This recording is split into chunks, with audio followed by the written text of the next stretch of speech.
Aipatzen zu, arrisku konpartitua, eta nik uste dut udalek badakitela, arrisku konpartitua dela. Aipatu zu, heldutasun instituzionala, nik uste dut, hombre, inorrek ez dula zalantzan jartzen, heldutasun instituzioa dagoela udalen aldetik. Gero aipatu zu, tutela, claro. Nik ez da dit, arrisku konpartitua eta heldutasun instituzioa tutelarekin ezote diren kontrajarriak, Osea, tutela da aita eta, osea, paga. Nola baita esateko, baina horrela ez dezute funtzionatzen Eusko Jaurlaritzarekin, Segurenik Eusko Jaurlaritzarekin ez dizute bidali fast bat esateko behitu, hau emango dizuet, punto. Ez.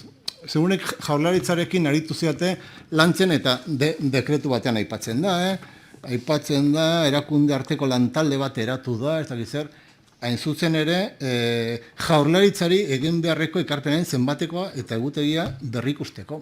Udalekin olakorik ez dago. Hau da, udalekin, antza denez, ez da behar ezer landu udalekin, eta horrek harritu egiten gaitu. Osea, horregatik, nire zenbait galde izan da, historia honetako, kudeak eta politikoari buruz, importantea delako, Osea, sutzea, osea, leheko gara batean, eukitzea, zutan udal guztiak, hombre, ez dut uste oso taktika inteligentea denik, aipatu ezu, belar motzean dana ikusten da, ikusten deguna da, hombre, hainbestetan aipatutako gobernantza berria, eredu kolaboratiboa, auzolana, gero benetan behar danian, eta inoz baino gehiago behar da, orain gontan, olakorik ez dugu ikusi. Eta berriro galteko, nola plantatzen dezute aurrekontuen aldaketain prozedura batzar nagusi hauetan.